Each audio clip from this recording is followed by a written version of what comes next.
What going on, Wolfpack Nation? Hope everybody's doing well this evening. First of all, thank you all so much for tuning in here for our second edition of our Tuffy Talk live show. We are so excited to get this thing rolling. And Colby, first in the chat, appreciate you tuning in, my friend. So as always, again, Yeah. we haven't got the sound effects in just yet, but we're working on it. So don't worry. We're in the meantime, Macon will be our. That's all it really is. Yeah. In the meantime, Macon. Yes, Mama Smith is in the chat. Mama Smith is in the chat. But yeah. So in the meantime, Macon is the official pow. So that's his job for today. So anyway, well, again, so unfortunately, Kenzie let us know right before the show that unfortunately one of her USB adapter did not come in. So unfortunately, she won't be in this live show, but she will be in future episodes here coming up, as well as live shows. So we'll make sure to get her back in. But anyway, as always, make sure again, send us your comments, send us your questions, send us your thoughts as we go here. And again, we will get to them as we go. But again, today we're going to be doing our Tuffy's Weekly Rewind. We will be doing our tweets of the week, and then we'll also be doing Tuffy's mailbag as well. So that being said, we'll go and get things started here and jump into Tuffy's Weekly Rewind.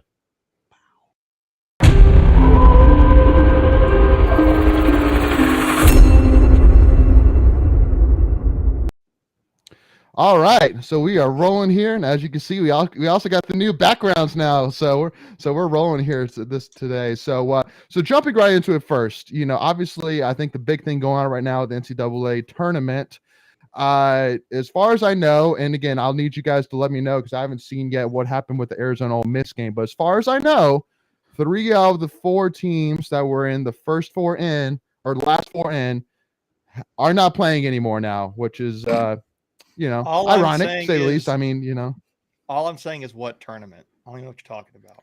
Yeah, right. Absolutely. But I mean, so does anybody know? Because I know Ole Miss was playing Arizona right now, so I don't even know.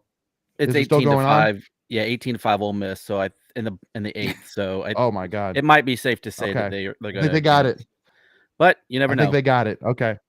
Yeah, sure. I mean, because Oklahoma State was losing to Missouri pretty big, and then Oklahoma State came out of nowhere and just killed it. So, yeah, and of course we got Colby up here with the no clue at all. Absolutely. So obviously it's a sour taste to say the least. Even still. But again, Sailpack said it best. Retweet on what tournament? All we know is cheese rolling right now, and absolutely. We will get to that. That was awesome. Yeah, no, we will get to that. Don't you worry. Appreciate you remind us on that stuff back. But one of the things I want to talk about, and I think we've seen this a lot recently, is that it seems to be that the NCAA has put a focus on basically after home runs for the players to not really stick around the hitter's box. I mean, because obviously I'm sure you guys probably saw the video today from the ECU game where he hit a crusher to right field, and the guy basically just looked at it for like a second and a half, and then immediately the ump came and started pushing him basically on his back. And obviously 2 issues. First of all, why is the ump touching the player? Second of all, again, it's like I would understand it if like the batter was staring down the pitcher, being like yo, what's up, like kind of deal. But it wasn't even in my head like a flick of the wrist kind of deal. It was just like wow, that is a beautiful, ball right there kind of deal. Like that's kind of really what I took from it, really. I thought obviously umpire once again stood over, but because we've seen that a couple of times this year where umps will like immediately once the home run is hit, he'll immediately start guiding the player to go to first base. And so again, I get it because they're trying to prevent the the stare down and the bat flip and and then things getting heated, but again, it's just like Cam Newton with the dab. It's like he said it best that if you don't want him to do it, don't let him get in the end zone. And so the same thing. Right. It's like if you don't want them to do that to you, then don't let him hit a home run. So I don't know. That's kind of my. I think that's stupid. I think that makes what makes sports fun is a competitive nature. If you're like being a jerk about it, that's and you're and you like got no. That's one thing. Like for instance, Grayson Allen being a jerk in the basketball world. Like Yeah, you want to be like chippy and all that, but when you're like clearly like out there not be a good sport about it, like, and you could even argue you might even hurt somebody, or you're just being a jerk. That's not cool. But like, bat flipping here and there, the dab for Cam Newton, this touchdown. I mean, that's fine with me. I don't mind it. I think it's fun. I think it's not. It's even like a hockey fight. Imagine having hockey with no fights. It'd be like, it would take away from the game because it gets the fans riled up. It's fun to watch on TV. So NASCAR without wrecks. Yep. People just need to stop being pansies. That is true. So, I mean, absolutely. And then also too, Colby asked about Vanderbilt. Yeah, and they lost. Right. Yeah. So Vanderbilt lost too. Okay. Yep. So Vanderbilt is out. So the Andy Whistler has to hang up his fingers for the rest of the season, unfortunately. Which that's still too. I do want to kind of talk about that. We didn't really talk about that. But for those who don't know or need a reminder per se, Mincer from Barstool basically went down and called out the Vandy Whistler for saying you should be ashamed of yourself for your behavior, and just absolutely unloaded on him. And first of all, the one thing which I thought was actually the funniest, and the reason I kept watching over and over again, was the guy that was pointing saying scoreboard. But like from Mincer's reaction, it was very clear, like, I don't care about the scoreboard. Obviously, I'm here to make a point, scoreboard or not. So again, to me, it's go ahead, Greg, please. No, and here's the funny thing. I don't think they've got the original Vandy Whistler, because there's actually two of them. Yeah, I think there's two. There's two of them. Yeah. There are two of them. Legend lives on. I know that. Yeah, so I think it was the second guy, not the one that got all the airtime at Omaha. It was the other guy this time. But regardless, they're both annoying as all get out. And I think what's his name? Mintzler? What is it? Mincy? What Mincer, something like that. Yeah. Yeah, I think he's an Ole Miss guy too, if I'm not mistaken. Yeah. He is. Yeah, so that was there. Yeah, and so that was just giving some context of why he was annoyed with it. I'm all for cheering for your team, but that guy is just downright annoying and a distraction. I would agree with that. I would agree with that. It's like, I think that I would say I believe that is a little bit of poor sportsmanship. Yeah, he's doing it as a distraction.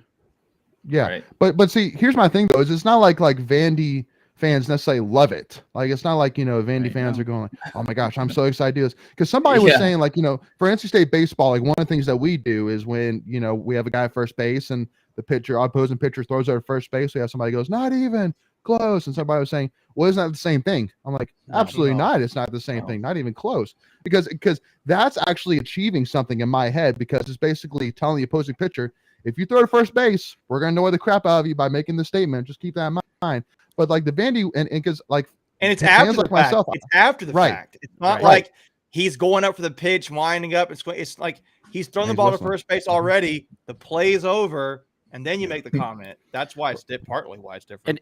And is it? I can't think if it's LSU or Texas A&M, where if you throw like 4 balls in a row, they go ball 4, and if you throws another one, it's ball 5. Yes, a lot of schools do that.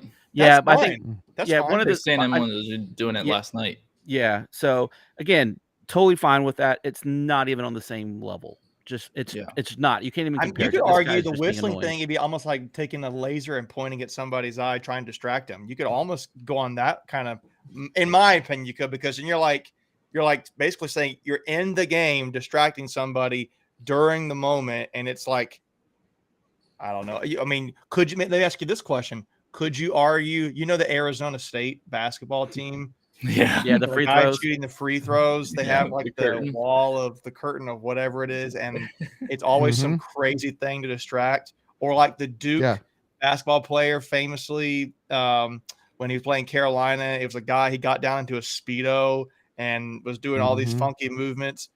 Is that the same thing as the Whistler? No. Is that appropriate? I mean, I think it's close. I don't know. I think it's close. But every team does that behind the basket in some form or shape. Yeah, in some but form every team fashion. Get a Whistler. I'm kind of being now devil's advocate right now, but no, I get it. Well, and because I don't one know. thing I would say too is that the Arizona State thing, it's almost entertaining. Like you see, like people will like take videos of it and post it on Twitter, and it'll blow up. Everybody's like, "Oh my gosh, like it's so cool!" But like nobody likes the Vandy Whistler. There's nothing cool or enjoyable about it. And again, it's giving Vanderbilt a bad name. Everybody hates Vanderbilt baseball mostly because of the Vandy Whistler. So that's the other thing I would say. But again, I love him as a fan. That guy's a diehard Vandy fan. So again, I will not hate his fanhood on it. But go ahead. I'm going to hate it. I'm kidding. I'm surprised that like when games are on like ESPN and stuff that they like allow that. It ruins the broadcast. I was exactly going to say the same thing. It's annoying to listen to in the background of a broadcast. Like it almost drowns out the commentary. You could argue it's the same thing like we said with Cam Newton. Don't give him the end zone. It's like, hey, if you don't hear the whistle, don't schedule Vanderbilt. Well, that's true. That's true. So you know, and Sailpack brought up that no one at home watching hates the Speedo guy. I think that was one of them from the Arizona State, I think, or Duke. I think Duke. It was Duke. Yeah. Okay. Gotcha. A couple of teams have done it. Yeah. Yeah. Actually, the Duke guy was famous for it, but So jumping over now, wanted to obviously talk about Abby Lamb. I mean, you know, what a story that is. Man, has she blown up in the past 24 hours. I mean, international champion, not just national champion, international champion. Yeah, I mean, world champion.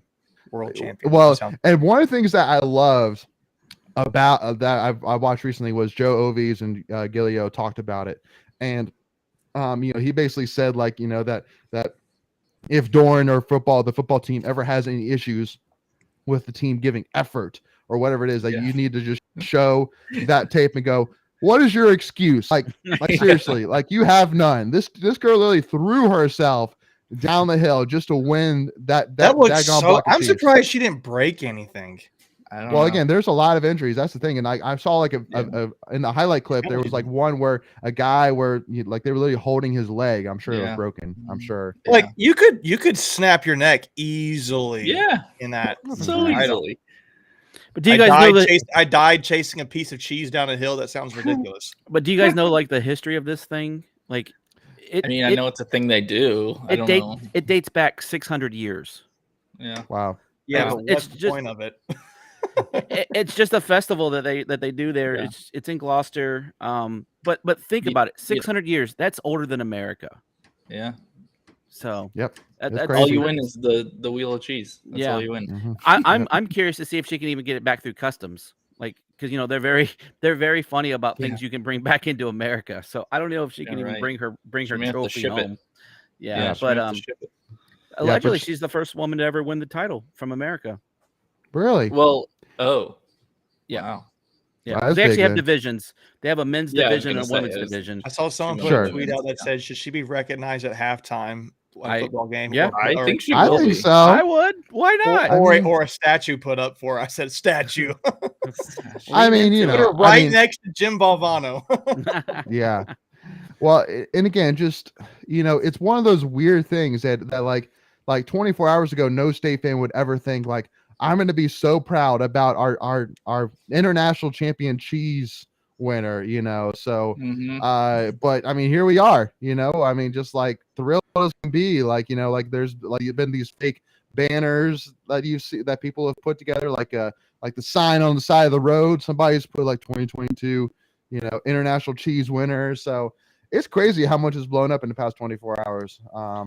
So huge shout out to her, obviously. A few years ago, they had to switch to a foam cheese because people were getting injured in the as spectators. Wow, because the cheese was actually hitting them at the bottom of the hill. Yeah, they say they clocked it at 70 miles an hour rolling down the hill. Wow. So, I mean, it's 70 miles an hour. I'll tell you what, those girls, the guys running down, they're not running slow either. No. The authentic cheese wheel weighs between 7 and 9 pounds. So can you imagine a 9-pound thing of wheeled cheese at 70 miles an hour? Probably do some damage. Yeah, probably. That's probably a safe bet. Yeah. Hey, how much does a puck weigh, Leighton? A hockey puck? Oh, it's just ounces. 8 ounces. No. 8 ounces. Like 6-8 ounces. Yeah. Okay, I'm trying to think of something that's relatively about 10 pounds. And that hurts when you get hit in the face. Now, yeah, it's frozen though. I mean, they freeze those pucks. Right. So yeah, because there's nothing worse. I will say from my hockey days to playing the non-frozen puck because it's much more bouncier. So it can go over your stick or whatever it is. But anyway, I was trying to get some relative thing today. That's it. I didn't think about it hurting that much. So well, because I mean, it makes sense though. Because I mean, like that's a sharp cheddar. yeah, it's sharp cheddar. I'll need to highlight that. That's funny. Sean, with good thing it wasn't sharp cheddar. LMAO. I love that. Yeah. So again, I mean, because I think Greg is 100% right. I mean, that thing has some force behind it if it hits you. So good luck to that. I'm sure one of our engineering grads can probably do some quick math on the damage that'll do. A sports science episode on it. Yes, I used to love those on ESPN. How fast can cheese really move? Yeah. This is the off season. Yeah, right. Exactly. So, thankfully, she won, so it gives us something to talk about. And hey, in this athletic year, we've now had a women's cross country national championship, and we've had a cheese international champion. So and women's doubles. Let's not forget about them. And women's doubles, absolutely. So it's the year of the women in sports.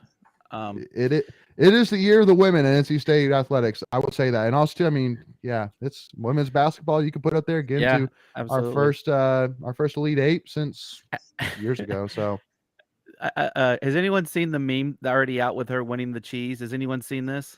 No. Oh my gosh, it is awesome. It says it's the Think and Do slogan, and they made the cheese wheel. Oh yeah, I love that. Yeah, I love it. It was really good. Yeah, it was really good. They posted it. Yeah. And Colby brings up football. We will talk about some football here today, so stay tuned for that. So jumping in here, one of the other things we want to talk about here during this Tuffy's Weekly Rewind, and we'll talk about some more stuff during our Tweets of the Week. But one thing that we didn't have as part of Tweet Week was the announcement of a not really shocking announcement of Darian Sebron announcing that he's going to be staying in the draft. And so, I mean, I think that all of us said, I mean, obviously the dream was that we would at least just have one of them come back. And I think that with Big T coming back, I mean, that was great. But also, too, and Michael, Greg, I know you guys probably know this better than I would, but it almost had to be that Sebron had to move on, because assuming that we would more likely get Henderson from Campbell, in order for Henderson to come in, Campbell, is that right in terms of the scholarship situation? Correct. It would have been one or the other, but Henderson he took a visit to Texas Tech, so he's not a lock to commit. No. So I don't know where we're at with him. Yeah. Everyone was making it sound like it was a done deal, just pending Sebron's announcement. So I hadn't seen that information, Michael. So that's interesting. He did take a visit there to Lubbock.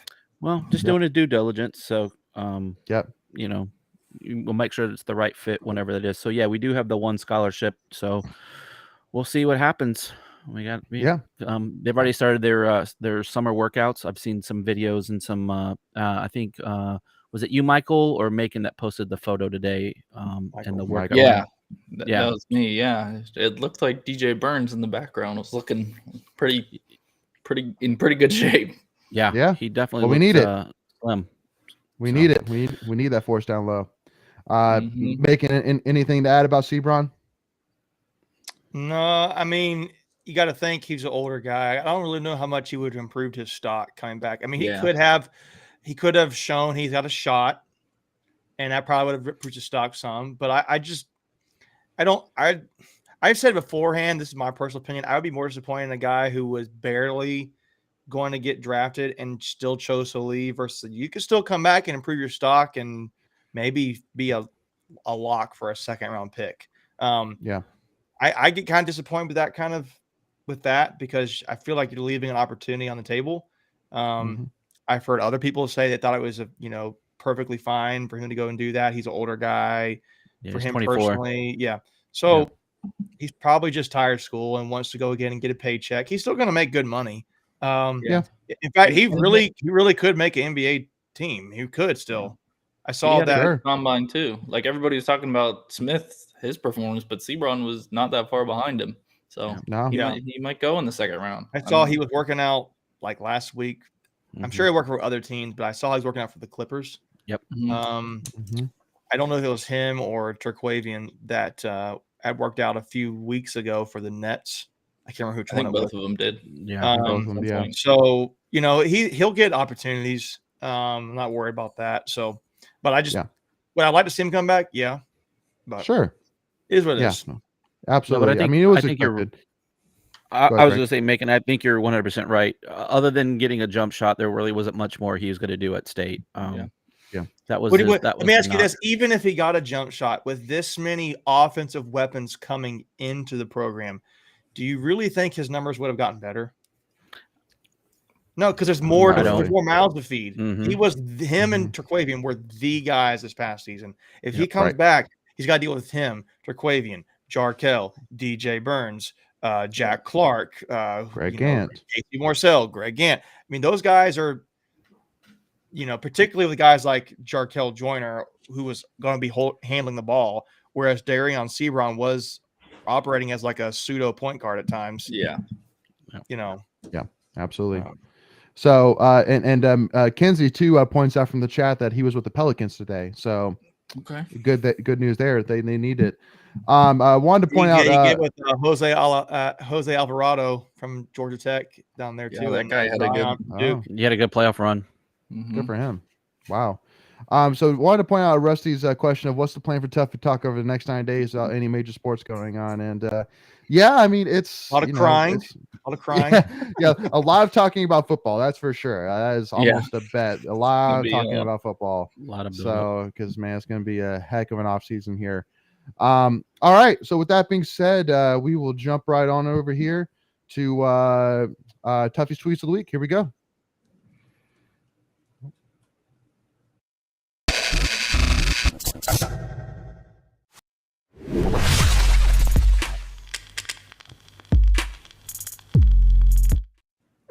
Sorry about that. Y'all put the wrong transition. I apologize. Misclick there. Mailbag. Yeah, let's go back. Yeah, no. Anyway, all right. So jumping in on some tweets of the week. So the first one we'll start off with here. Shout out to Abby once again. Pack won the cheese roll in the UK. Is she upside down there? Where's her head at? I think it's in the ground. I think that's the point. I'm not sure if she's on fire where she's stopped dropping and rolling, or I think that is her head there on the left, and the white part is her neck. I don't know. Who knows? It's painful, man. Wow. Yeah. I have a question. So like would like knee braces and like a neck roll? No, not that. Would those be like performance enhancing maybe equipment? Like how can you glide? What if you had like a flying squirrel that you could just glide down to the bottom? Yeah, I mean, or snowboard or some kind of thing. Can you wear like extra coats and sweatshirts for padding? I wonder what the rule is on that. I would look like the Michelin Man if I went down this thing. Yeah. I got another question. Do you have to grab the cheese? No, you don't grab it. It's just the first one down the hill wins. Then why don't you get one of those big rolling balls? Yeah. Well, I'm sure that's again. Sure all right, I'm joking. Okay, I'm joking. All right, we're putting Greg is going to be in charge of looking up the official cheese wheel rule book. He's already broken one leg. You might as well just go ahead and run down the hill again. Hey, he's got a rod in there to help him now, so he's that would be performance enhancing if I had a rod in my Iron leg. Man. Yeah. Oh, absolutely. All right, so now moving on to the next tweet. We're going to be highlighting Drew Johnson's tweet. Really, basically, of a screenshot about a Instagram post by Coach Thunder, basically talking about. I guess so. Again, it's kind of small for us, but basically, long story short is basically, I guess during camp this past weekend, there was one more 40 runner, and he was having a hard time getting into his stance, and so Devin Boykin saw that the kid was struggling, so he went over and basically kind of ran through the real quick with the kid in terms of how to get into your starting stance, and etc., and basically coaching him. And basically Coach Thunder says all that and basically mentions that this is kind of an overall glimpse in terms of the overall mentality and the current culture of the program. And again, but it's just there's another takeaway there though that you missed. That's pretty important. Go for it. That wasn't even Boykin's station. So he wasn't even working that area. He wasn't even working that area, and he saw the kid struggling, came on at his own free will, and worked with the kid out. So, yeah. I think it's for me, seeing because I love the recruiting side and I like culture. I like guys who have really good character. But this is a little bit of both to me, where you have high school kids. When we say camp, on the big laser, that these are high school recruits coming to NC State, and NC State's hosting, multiple days over a few weeks of football camps for these high schoolers to try out and show off their athletic ability, their ability to play their position, and earn a scholarship offer. There's multiple schools there. There's not just NC State. Appalachian State was present. I believe Buffalo was present. I wonder if Campbell was present. So my whole thing is, this is a big recruiting event, and the players are helping out.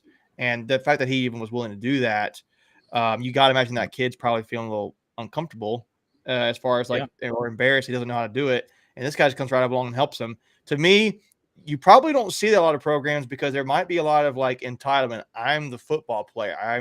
You just kind of strutting around. I don't need to. You look at me and figure it out yourself. That's really awesome to see. It wasn't beneath them. And it comes from the top down too. Yeah. It comes from the top down. Right.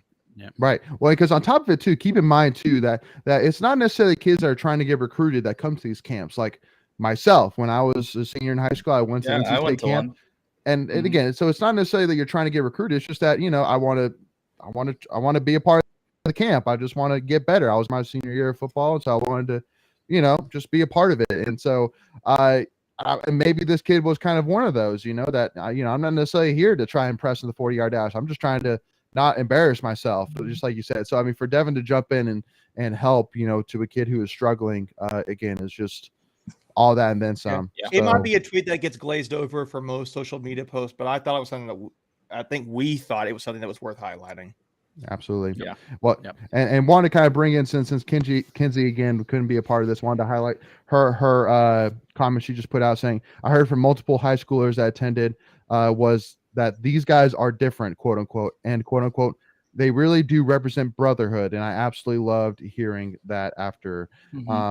Again, just it just speaks a lot to not only just what these players, the staff, Coach Dorn, again, it all is just, it's a beautiful thing right now. Again, not only that winning on the field, not only winning in the classroom, but winning in life. Like that's the three aspects. I'm going to add something here.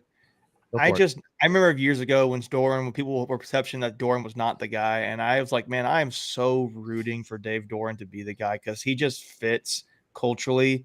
Yeah. And man, I am it makes me so happy to knowing that he's got the program where it is right now. And it's you have great you're performing great on the field. You're getting really good recruits, but you're doing it the right way. You're getting guys with great character, and you're not having to be you're brown nosing everybody else. You're just Stinty says the blue collar school, hands in the dirt.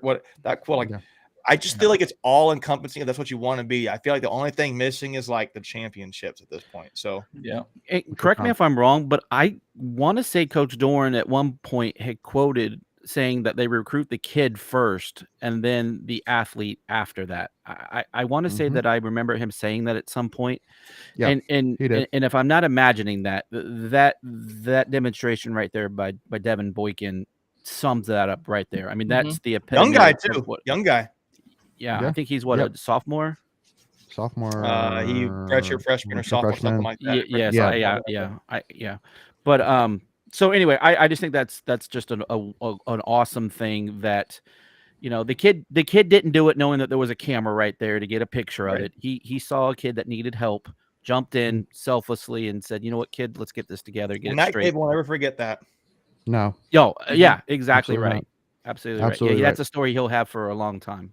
Yep. And again, on top of it too, obviously with Doran, it's one of those things that I was actually talking to some weeks ago, we had on a UNC fan named Mackenzie, and he one of the things that we were talking about was he said in his mind that the breaking point for Fedora was when they lost Peyton Wilson, and because one of the things that will forever be remembered about Peyton Wilson was the difference between how Fedora recruited him and how Dorn recruited him, and how, for those who don't know, long story short, is that basically Larry Fedora wanted to show up and land his helicopter in the baseball field, watch the game, and then leave. But then Dorn, him and Coach Huxtable, the guy in his truck, pumping the country music, wearing cowboy boots and jeans, and went and stood on the side on the on the sideline and watched the game. Showboating.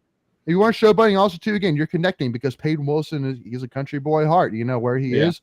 That's what life is like around there. So again, he connected with Peyton Wilson. That's what got him. And again, there's no doubt that even though UNC has had their fair share of decent linebackers over the last couple of years, that they would have daggone loved to have had a piece of this linebacker U that we're building over here. That's all I'm saying. They would love to have it. So, but anyway, though. So, all right. So, moving on. Sale Pack wanted to highlight Sale Pack in terms of good character and a student athlete is a major factor in coachability. Puts a recruit higher up the priority list, no matter what the sport is. Amen to that. Amen to that. Sale Pack. Yep. So, moving on to the next one here from Keith Lucas. So, at NCAA baseball, help me here. Liberty, Long Island, Georgia, Coastal Carolina, Grand Canyon, Dallas Baptist all belong in the tourney, but ODU, NC State baseball, and UTSA athletics are less deserving. I believe these three teams would have put a better game than any of those six. And I mean, from results that we've seen so far, yeah. I mean, it's one of those things that's like, if it's ifs and buts or candy and nuts again, it's just like, maybe, I mean, again, baseball is such a weird sport. I mean, look, hey, Miami wasn't even playing in their regional finals. So, and they were a top 8 seed, if I'm not mistaken. So, 6. Yep. Number 6 overall. So, again, it's, who knows? But I mean, again, either way, just having Tommy White, RIP. But I'm just saying, yeah, I know. But I'm just making the point that obviously having him would have brought eyes. White. Thomas White, having Thomas White on, would have brought eyes to the game, even if you're not an NC State or whoever fan. Player formerly known as number 47. Yeah, formerly known as 47. I know. God. So, and that's a great thing too. Want to kind of roll into that. So one of the things I wanted to talk about as well was obviously Tommy White came out on Instagram and did his formal goodbye to Wolfpack Nation. And again, we've said on here before that at the end of the day, keep in mind, these are 18 to 22 generally year-old kids. I mean, you're young adults, and then they're just trying to do what's best, what they feel is best for them. And obviously with Tommy being from Florida, again, I mean, obviously it hasn't been announced where he's going yet, but more than likely he's going to a Florida school. More likely, I mean, at least from the rumors, is Florida State. So again, you can't really, because again, I think Tommy actually turned off his comments, and I'm kind of glad that he did. But again, it shouldn't. We're all displeased, no doubt about it. We're all bummed. We're all upset that he did. But at the end of the day, you can't go to the personal aspect, because again, just as a reminder for all those who are listening, is that not only Tommy sees it, not only his family sees it, but recruits see it. Opposing fans who need dirt on you, coaches to use against you, see it. Again, everybody who you don't see it sees it. Go ahead, man. I'm going to say this though. I don't even think it should be about that. It should be about your character. Absolutely, guys. It's a kid. If you want to go that far, I mean, he might be adult because he's legally adult, but it's like young adult. This is sport. It's a baseball game. It's a wooden or I guess metal stick hitting a ball. Like, come on. There's no reason to be like calling if somebody choke on a bag of something or whatever on I guess that tweet. It made me so mad. It made me so mad. You can have your opinion about that, and yeah, you have the right to say whatever you want to say, but like you're just showing yourself poor character. I can't stand that. So, but again, I know there have been some that after saying it have come back and taken that back, and so which is good. Again, it's just a reminder out there that once again that again, it's going to hurt. There's no doubt about it that again, assuming he goes to Florida State, that Florida State series is going to be ridiculous. Go ahead, Michael. And, something to think about is he probably won't be the last player that we lose to the transfer portal. No, we already lost like 4 or 5. Yeah. And so people just have to, keep it in check sometimes. But again, keep in mind though too that again, I mean, with the we always say the transfer portal taketh, the transfer portal giveth, and obviously one of the biggest pieces of news is Carter Trice from ODU announced that he's coming, a utility player. was first team all freshman his in 2021, and was second team All American in 2021 as well. So again, a great player that played all over the field, played second, played third, played right field, you name it. So wherever 17 home runs, right? 17 home runs his Yeah. first year. So I mean, again, super impressive. And from what I've heard too, he's not the last one either. Probably, you know, we're going to get in the transfer portal. So it's tough to lose Tommy, but again, the transfer portal it's a game changer. It is an absolute game changer. For the record, So- we've had 9 enter the transfer portal from baseball. So we have That's 9. crazy. A lot. So let me ask you this though, because I want to kind of get y'all's thoughts and make sure to tune in as well in the comments to let us know what you think. But in terms of with the transfer portal, so NIL and transfer portal is unfortunately now creating a very rough matchup kind of deal, because basically it's kind of getting to the point where it's almost basically buying players, you know. And I'm like Ryan Day, you know, he came out, the head coach of Ohio State, saying, I need $13 million. I need $13 million to hold on to our current players. And it's like that's not even bringing in new people. Yeah, that's Current to prevent players, them from right. transferring to Alabama or Clemson. So my thing is though, or- where I would love to know, where does he get that number? That is Like, interesting. How does he Yeah. know 13 million is that? It's not It's going to be even. the number. It can't be evenly distributed. So No, Right. Unless he's just figuring out, like, if maybe he's using Addison, right, from the $3 million per dollar number that's been floated out there, Yeah. because we don't even know true value of what these kids are actually getting, right? That's the scary part. Like, none of that's disclosed. They don't Right. have to release financial statements. So Yeah. I don't know. Maybe it's just an arbitrary number. I don't know. I mean, maybe it's based on, what they were, what NIL deals that players on the team last year got, and then I don't know. Mm-hmm. So I do feel they like even have to disclose that? Like, I don't even know if they even have to disclose their NIL deals. Like, I'm not. I don't know the familiar enough. rules. Yeah, I don't know I don't either. think I so. would be interesting, because maybe that's how he comes up with the figure, right? Based on what you just said, like, hey, this is what these kids were making last year. well, and Sean, you know, brings up saying, you know, it's ruining the game in my opinion. Glad to see kids get some income, but there should be some set limits. And the only, I guess, solution in my mind that makes sense is that at least that the NCAA can see, because I mean, in terms of like setting limits on how much these kids make, you know, the NCAA can only, you know, keep an eye on that for so much. But I mean, you know, there's going to be money that's handed behind the scenes and stuff like that the NCAA doesn't see. So, I mean, even if the NCAA set a limit on it, it's like, there's no way to police that. But the thing that they can do, in my opinion, is bring back if you transfer 1 year sit out rule. Because again, right now, there's no negative about a kid transferring right now. There's no negative about being unloyal to a team right now. To add you that, I saw that Chris Corciani had a tweet where he said he would rather you do if a coach leads a program, that's when a player is allowed to go from one program to the next immediately. Everything else is just like, you know, a 1 year sit rule. The only exception is if a coach is fired or quits, which I can get on board with that. I could too, because that's not just a flip in, I'm leaving. So, yep, I agree. I agree.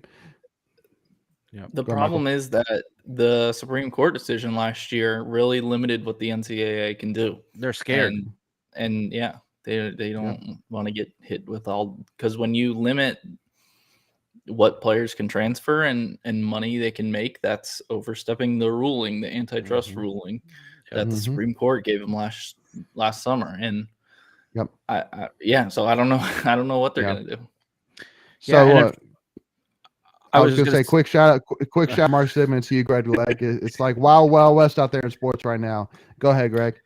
No, and the thing is you know, we've said it, you've opened Pandora's box, and there's no way you're going to be able to shut it without potential lawsuits. And we've already seen that when presented, the NCAA doesn't like to litigate. And so they're helpless. And we kind of mentioned it maybe about a month ago. You're going to see these sports, either the teams are going to break away from the NCAA and make them null and void and make their own rules, or the NCAA is going to have to break up their, and have individual governing bodies, because something has to give, or it's going to be even more of a mess than it is already.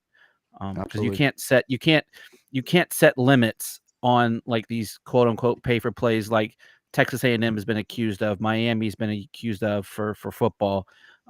So you can't. It's too much work, and you don't have the right people in the room to make those decisions without fear of reprisal. Absolutely. So moving on to our last tweet of the week is this one from Josh Goodson, which is the announcement from the South Point Casino in Vegas releasing their college football games of the year lines yesterday. And so 5 of them were from NC State. So just to go over them real quick for those who are listening with us, is that there were 5 games involved with NC State. So the Texas Tech game, we opened as a 14-point favorite. For the Clemson game, that's kind of surprising. That's kind of surprising a little bit. I thought it'd be lower. Seems high. So, and then Clemson, let me go over these real quick. Clemson opens up as a 6.5-point favorite over NC State. For the Florida State game, NC State opens as a 9-point favorite. For the Louisville game, NC State opens as a 1-point favorite. And then for the UNC game, NC State opens as a 3.5-point favorite. All right. So jumping in here with Texas Tech, go. Too high. I mean, again, these lines are peculiar, actually. Yeah, because so which one's the most interesting to you? Because I know what mine is. So for me, are they? And again, this is a week-to-week thing, but are they saying like Louisville's going to be better than FSU this year? That's my takeaway. Well, partially, because again, keep in mind that usually with home versus away, it's like a 2 to 3 point swing in terms of for the home team. Okay, even that being said, I don't think Louisville's that expeditiously better than FSU this year. Well, I would say Malik Cunningham is the real deal, but I think assuming this offseason that he can work on his pass game a little bit more, that he can be I see him kind of like in the same ballpark in terms of issues that they had with Lamar Jackson, where he was just an amazing athlete, but he just couldn't throw the ball that well. And so there's potential there is what I'm saying. And being at Louisville, I mean, Louisville just added the new section. Yeah. There's a lot of excitement with Lee Cunningham in Louisville this year. So did they lose a good bit? Didn't they lose a good bit? Maybe they had a lot of transfer. They had some transfers. A lot of transfers. Yeah. Okay. All right. The next thing that I'm going to say about this is I think Clemson's too high. I think that should be a field goal. I'm thinking 2.5, 3 points. I think the most interesting one on me is the Louisville matchup, because I was like, really, like only a 1-point favorite. Yeah. Mm-hmm. I thought if somebody had said 3.5 or 4.5, I'd been like 4, 3.5, 4. Okay, yeah, that makes sense. I probably would have expected 3.5. Yeah, I would have kind of thought that, but I think it will be a tough game. But 1 point. And that's our second to last game. Like it's towards the end of the season. Like that's literally a pick 'em. That's literally a pick 'em. And I mean, when is this game being played? You said second to last game. It's before Carolina. So it'll be maybe mid-November. Whether it be like that, I don't know if it's gonna be colder up there. Have you been there, Leighton? Yeah, I've been there. I've been there in November. It has. I mean, but it's not. It's not ridiculous. It was cold. Whatever. It was cold when I was there in November. It would have been 1 week earlier than this game, and we had knit hats and jackets and gloves. Yeah, it was cold. But it wasn't like you're playing like Green Bay, Wisconsin, or something like that, where it's it's going to be a game changer per se. So, but again, keep in mind though, again, Louisville just added that new section, so the stadium capacity is a lot more, and there's a lot of hype with Malik Cunningham. So, I mean, it could be a tough environment, but also too, a lot of it depends on how the season goes for Louisville as well as what I would throw in there as well. So this is just like a promotional tactic by the casino. Anything can go. I mean, there's so much that can happen in 3 months of football, 10 weeks. I when we went, Louisville was really horrible. That was the year that they fired Petrino, and the stadium was 3/4 empty. I paid face value for my ticket. There's some people we tailgated with from the Wolfpack Club literally bought their tickets walking in at $10, and they were like one row below us. So, if where I'm going with that is they don't show up and show out like we do, even if we're having a bad season. So that drastically changes your line. Yeah. Mhm. So I mean, I feel like you gotta smash that Clemson, the NC State Clemson plus Oh, six yeah, and a half there smash for it. sure. Yeah. But I mean the NC State one for Texas Tech minus 14. I mean that's I mean, hey, I'd be thrilled for sure if we could beat That's a power Texas So Tech what by would more than you? 14. So hold on, let me ask you this: what would you guys? Because I'm not a gambler. For face value, I don't Yeah, gamble. I'm But not for either. those who do gamble, Leighton or whoever it is, what would you say is their pick here? Well, again, we're not Michael, I promoting know you gambling do by too, any so- means here. We're not promoting gambling at all. So just For FYI, entertainment write down purposes immediately. only. Entertainment portion Yeah, only. yeah, We're just yeah. talking it out here. Michael, go ahead. For each of the games, what would I pick? Or no, what's your best play? Oh, I mean, I have to go the -1 against Louisville, but Yeah, that one's I very don't know. juicy. That's just So like- you're going But with the that's over? also You're going the over? You're going over? But I also Well- I'm gonna say No, not Clemson plus over. 6.5. I'm gonna say Because they Clemson don't- plus 6.5. yeah. I would because- take. I don't even know how the terminology works, but I don't need to. Well, if right if now, you're so- taking the over, making that's the points, and they're not telling you how many points are in Both this teams game. score. Yeah, yeah. It's yeah. just spread. So it's basically which side of the fence do you Straight pick up. on it? So for me, my lock would be NC State plus 6.5 against Clemson. Mhm. That to me Okay. seems like way too much for, again, it's a lot of preseason hype, and also too before that they have to play Wake Forest as well. So it's gonna be a Okay. tough game. They're going from You one being tough the game to dummy another here, tough you're game. saying you think State scores more than 6.5 points. No. So basically, what I'm saying is that the final score is that. So basically, what this means here, real quick, is that so the minuses mean that Me being if the you dummy. the Gambling for minuses dummies. the minuses beside the name means that if you take away for Clemson, if you take away 6.5 points from Clemson, they're still going to be able to beat NC State. So basically, if they're Clemson only they're I got betting you. that Okay. Clemson okay. wins by 7 points or more. If you Yeah, take that's what away I mean. 9 points from NC State, you think they still beat Florida State? Exactly, you got it. Yeah. Okay. You got it. I got you. All So right. let's do the opposite. So all right, so let's take everyone's NC State lock to cut. Like, which one do you think? Oh, we lost it. You go back. Yeah. Where did it happen? What do you mean? Well, Like, I have We're to not prepare promoting my gambling. question. I have to prepare my So- question. it could be We're not legal in promoting North it. Carolina by football season. It is So- on the So the which tables. one? So you just said which one you think State will definitely win that bet. Which one do you think they won't cover in? If you had to choose one of those, I'd say the -14 against Texas Tech. Yeah, That's a lot. that would be that's mine. fine. That would be Touchdowns mine. against a Power 5 team. Yeah. Yeah, that would Yeah. be mine too. Yeah. Sorry, y'all. I had to make sure my mailbag question was ready to go. You know, But yeah, Florida, no, Florida same. State's at home, right? Florida State's at home. Yeah, Yes, Florida State's at it home. is. Yeah. You know, that one kind of makes me. that's a little nervous. That one has me a little interested too, because that's a touchdown and a field goal essentially. Yeah. And Mhm. I mean, Jordan Travis is coming back. They're going to be Yeah. better. They're a They big didn't- question they mark didn't this play year. Jordan Travis last year, so Right. That's Steve true. McKenzie Milton. So that one's kind of interesting to me. I would not Mhm. sleep on Florida State. No, I think that'll be close to. And Yeah. correct me if I'm wrong, but I just totally dropped the coach's name. I know he came from Memphis. I'm totally blanking on it. For who? For Florida State, Yeah, Mike Mike Norvell. Norvell? Mike Norvell. I think it's safe to say he's on the hot seat this year. Oh yeah, definitely. I would say so. He's been there for a Is couple Deion years now and Sanders hasn't really gonna done be the much. coach? And I don't. and I the, mean, if he has a yeah, if he has a bad year, I could see If he him. doesn't go to a if bowl they go game. like 4-8, yeah, if he doesn't go to a bowl game, I don't I'd know. say fire Is him. Dion going to be the But- new coach? he's recruiting. He's recruiting well, so they love recruiting. But Yeah, but again, State, so like They, Here- they, here's- they, all right, guys. All right, guys. so we got to jump here because again we want to make sure to touch on mailbag here real quick.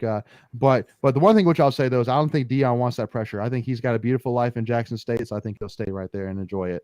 All right. So moving on here to Tuffy's mailbag. Here we go.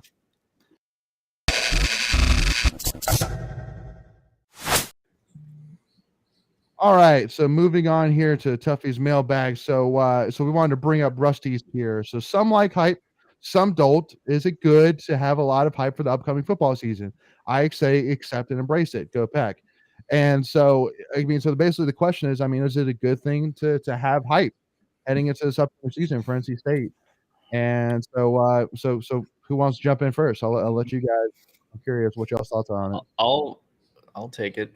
I mean, I don't know if it's good or bad. I mean, it's good. It's good. Take a stand. But Yeah. it's good. Take a side. Yeah. No, Take a side. it's good.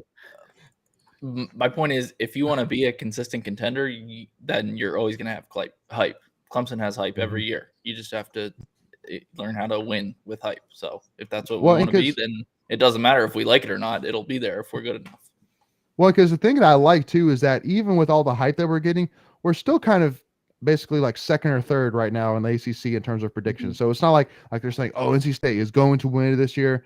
Devin Leary is going to win Heisman, like, all this stuff. But there's just a lot of hype in terms of we're going to be a really good football team this year. But I mean, let's all be real here. I mean, we have even higher expectations than just, finishing towards the high end of the ACC, and stuff like that. I mean, I would not be shocked whatsoever if we went 11-1, 12-0. I mean I think we could be that good this year, assuming we stay healthy. But obviously there's a lot riding on that, and there's a lot of questions that have to be answered until then. But one game at a time. Got to focus on ECU. Cannot lose to ECU. Yeah. Huge game. Cannot lose to ECU. So, Greg, what do you think, man?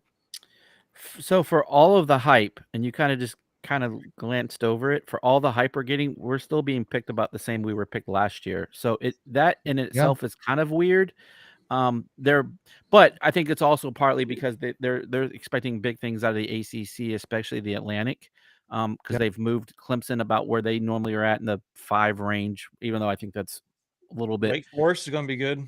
Yeah, and that's where I was going. Wake Forest is like top 10-ish, and then we're just one pluck below Wake Forest, and they've totally forgot that there's a coastal division in the ACC because they're garbage, maybe minus Miami. Yeah. So I love the hype. I think it's great exposure. It helps with recruiting. Because let's look at, let's not get too far ahead of ourselves, but moving forward in the next year or two, we're losing a lot of talent after this year.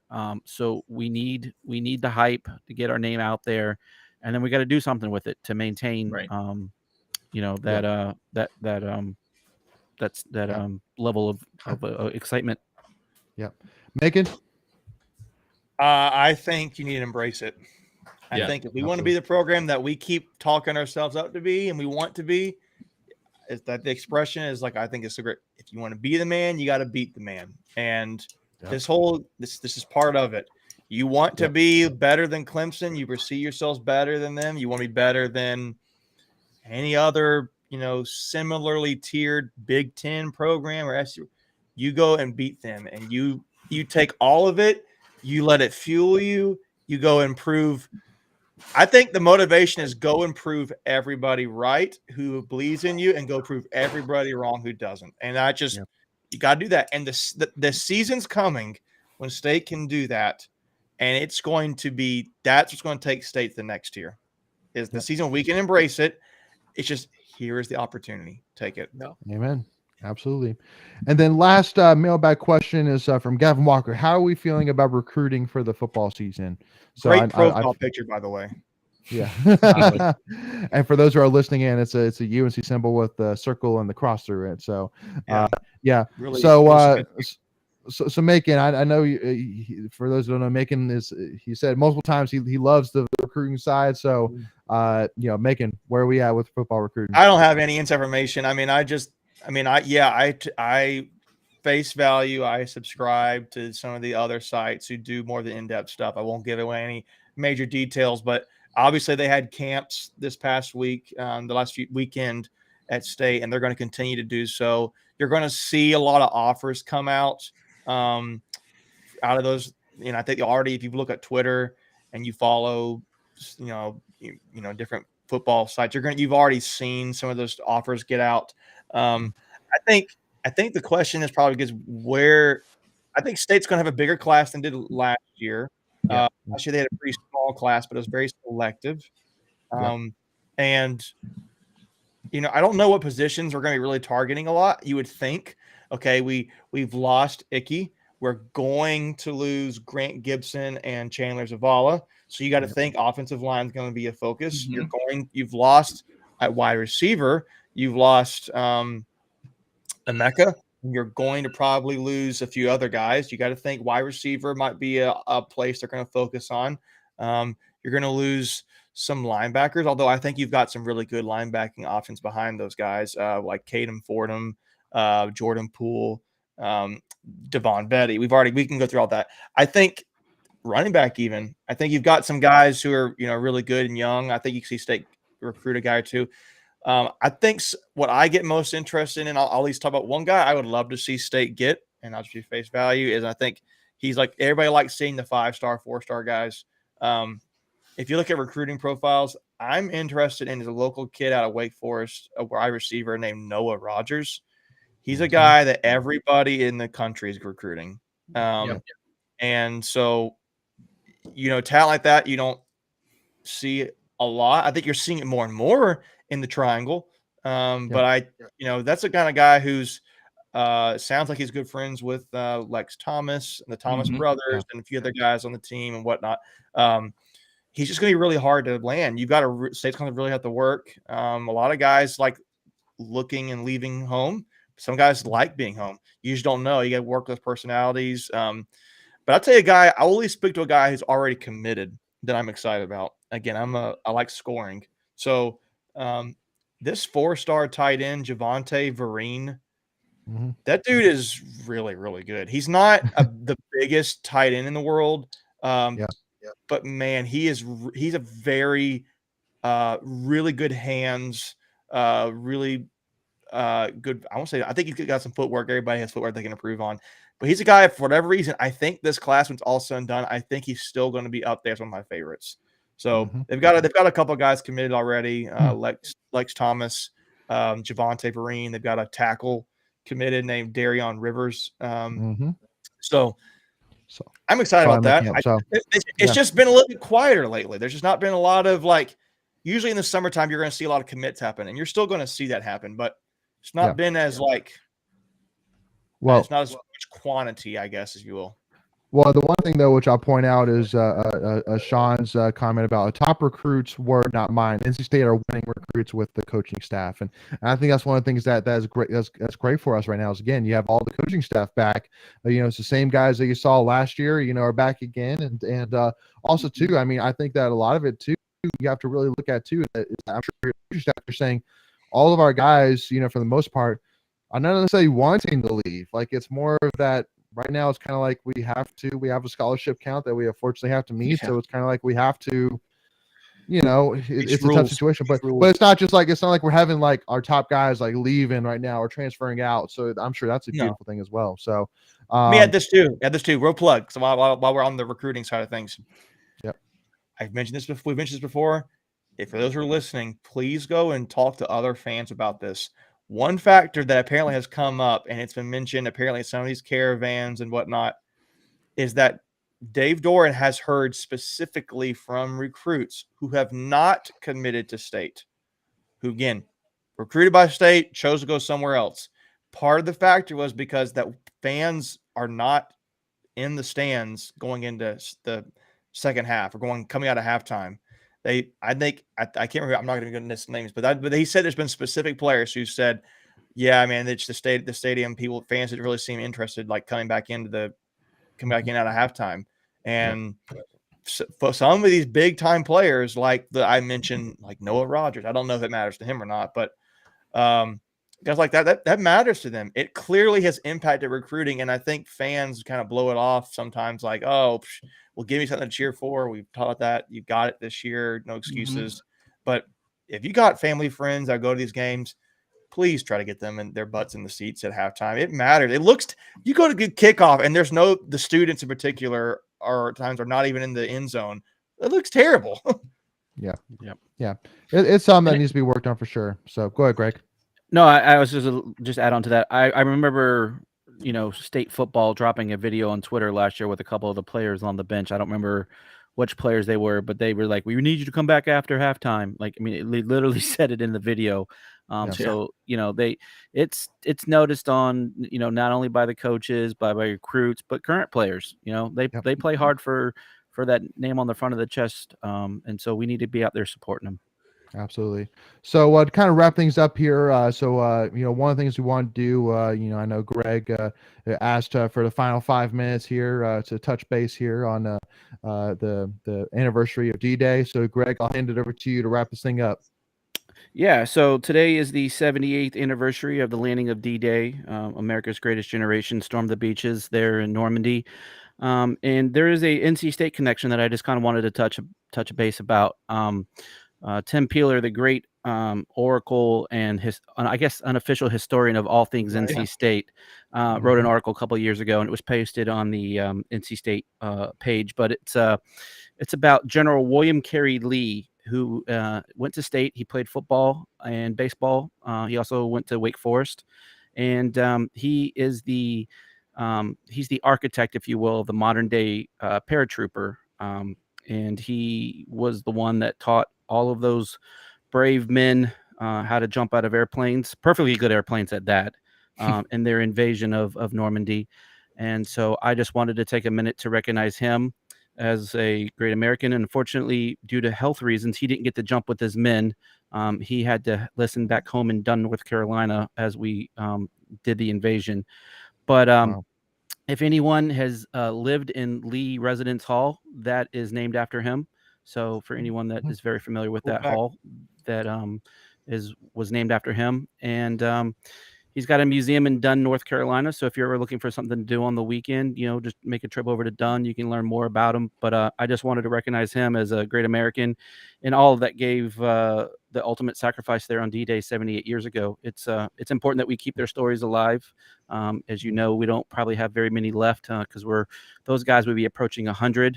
If they were still alive today. So it's important to keep those stories alive for our kids and for our young adults out there. Hopefully we never have to endure that again, but it's an important lesson that needs to be kept being told. So I appreciate you giving me a couple of seconds to talk about that. Awesome. I was gonna add this to like my grandfather was he often talked about stories about how he served in World War II and he was stationed at the 38th parallel over in Korea. So he manned his post he said he could look out on the ocean. He was on the edge of that. So that was his thing. And he was very proud of that. He never got to graduate high school. So he did that. So interesting.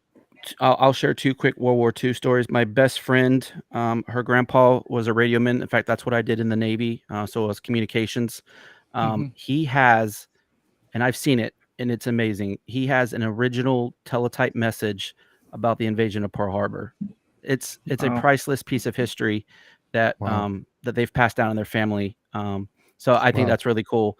And then my grandfather was at Pearl Harbor as well, and he later served in Japan post war, post invasion. But yeah, it's if you've got, I'm sure he wanted to go to Japan. I'm sure he wanted to. But if you've got living relatives out there, just take a few minutes if they want to talk about it. Not everyone wants to share their stories. Those wounds are both, sometimes external, internal. But if you've ever got someone that just wants to sit down and share their story, listen to them. It's important that we keep their stories alive for future generations. So anyway, that's all I wanted to close on. So I appreciate y'all.